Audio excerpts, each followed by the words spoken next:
शनासा TV news के साथ कैसे दिलावर जदून दरियाई सिंध अटक के मुख्तलिफ मकामात पर डूबकर मरने वालों की तादाद 15 हो गई। ईद के दूसरे रोज मखट में डूबकर जाम बाक होने वाले दोनों भाइयों की 8 रोज बाद नाशें चश्मा बैराज से मिली। तफसीलात के मुताबिक दरियाई सिंध अटक के मुख्तलिफ मकामात पर डूबकर मरने वालों की तादाद 15 हो गई। ईद के दूसरे रोज मखट में डूबकर जाम बाक होने वाले दोनों भाइयों की नाशें 8 रोज बाद चश्मा बैराज से मिली।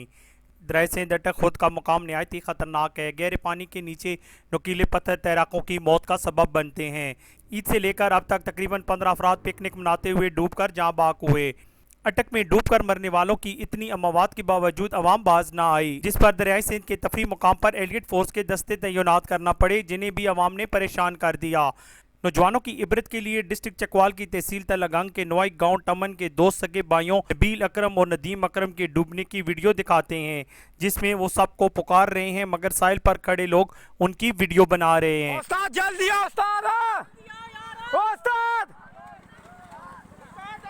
उस्ताद भाई मैं को डूब तो ना दियो यार खा ले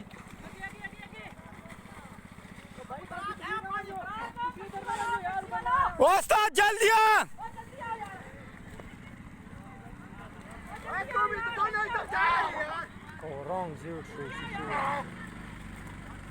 दो बंदे लोड़ो आका लोड़ो दवाड़ा लूड़ू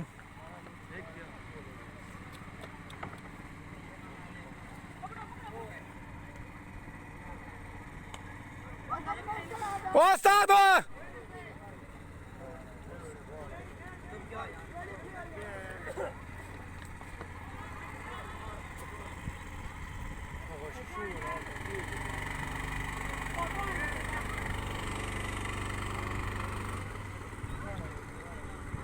8 रोज रेस्क्यू 1112 और एलियट फोर्स के नौजवानों के ऑपरेशन के बाद चश्मा बैराज से नाशें मिली। नाशों को अबाई गांव में ले जाकर स्पुर्दे खाक किया गया।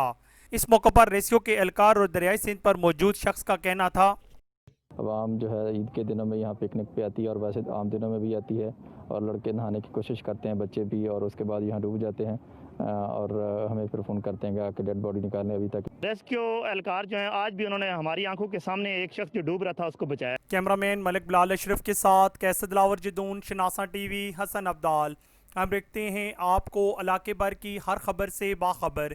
मज़ीद बाखबर रहने के लिए हमारा यूट्यूब चैनल सब्सक्राइब करें। सब्सक्राइब के लिए वीडियो के नीचे लिखे सब्सक्राइब पर क्लिक करें और बेल आइकन दबा दें। शनासा टीवी आपका अपना